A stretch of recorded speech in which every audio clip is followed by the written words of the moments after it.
সকলোলৈ স্বাগতম জনালোঁ মোৰ আজিৰ অন্য এটা ভিডিঅ'লৈ। আজি যিহেতু মই এই লোকেল মুৰ্গী বনাম বুলি ভাবিছোঁ, চ' আপোনালোকক দেখুৱাইছোঁ কেনেকৈ বনাওঁ। তাৰ বাবে লৈছোঁ মই আলু আৰু বিলাহী, কেঁচা জলকীয়া কেইটামান, আদা নহৰু এই সকলোখিনি ৰেডি কৰি লৈছোঁ। এতিয়া এয়া হৈছে মোৰ মাংসখিনি, কাটি বাছি ধুনীয়াকৈ চাফা কৰি লৈ ল'লোঁ। তাৰপিছত মই কেৰাহীখনত অকণমান তেল দিলোঁ ভালদৰে গৰম হ'বলৈ। এই দেখিছে মোৰ যিহেতু আজি দিনত ডিউটি নাছিলে, সেইবাবে বাইদেউৰ ঘৰলৈ আহিলোঁ আৰু বাইদেউৰ ঘৰত আহি এনেকৈ লোকেল মুৰ্গী বনাই খাম বুলি দুটায়ে লাগি ভাগি কামবোৰ কৰিলোঁ।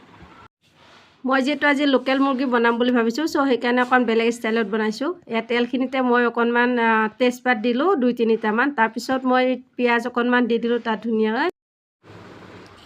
এতিয়া মই সোৱাদ অনুপাতে তাত নিমখ অকণমান দি দিছোঁ, লগতে কালাৰটো ধুনীয়া হ'বৰ কাৰণে অকণমান চেনি দি দিছোঁ।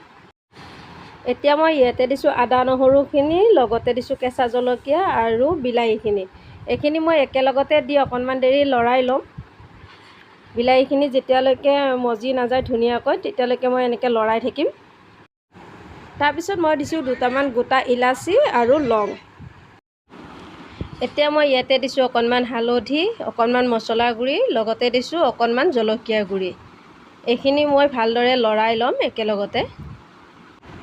তাৰপিছত মই দি দিলোঁ ইয়াতে মাংসখিনি। এয়া দেখিছেনে, মাংসখিনি মই এতিয়া এইখিনিৰ লগতে ভালদৰে মিহলাই ল'ম আৰু 5 মিনিটমান টাইম মই ভালদৰে এইখিনি লৰাই থাকিম। এই মাংসখিনিৰ পানীটো লাহে লাহে নাইকিয়া হৈ গৈছে, লগতে কালাৰটো ধুনীয়া হৈছে। এতিয়া মই ইয়াতে লগ কৰাই দিম আলুখিনি। আলুখিনি দি দিলোঁ। আলুখিনি দি মই 2-3 মিনিটমান সময় এনেকৈ লৰাম। যিহেতু লোকেল মুৰ্গী হৈ ফ্ৰাই কৰি খাই ভাল নালাগে, সেইবাবে অকণমান পানী দি তাক জোল বনাই খাম। লোকেল মুৰ্গীৰ জোলটো খালে এনেও অকণমান ভাল লাগে, সেইবাবে আমি অকণমান জোল কৰিয়েই খাম বুলি ভাবিলোঁ আজি।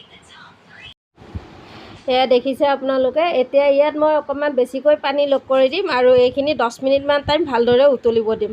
তাৰপিছত আমাৰ লোকেল মুৰ্গীৰ মাংস ৰেডি হৈ যাব। মই যিহেতু বনাই মেলি খুবেই ভাল পাওঁ, যেতিয়া পাকঘৰখনত লাগতিয়াল বস্তু গোটেইখিনি থাকে তেতিয়া মই বনাই আৰু বেছি ভাল পাওঁ। এয়া দেখিছেনে পাকঘৰটো কিমান ধুনীয়া চাফা কৰি ৰাখিছে বাইদেৱে। এয়া চাওক।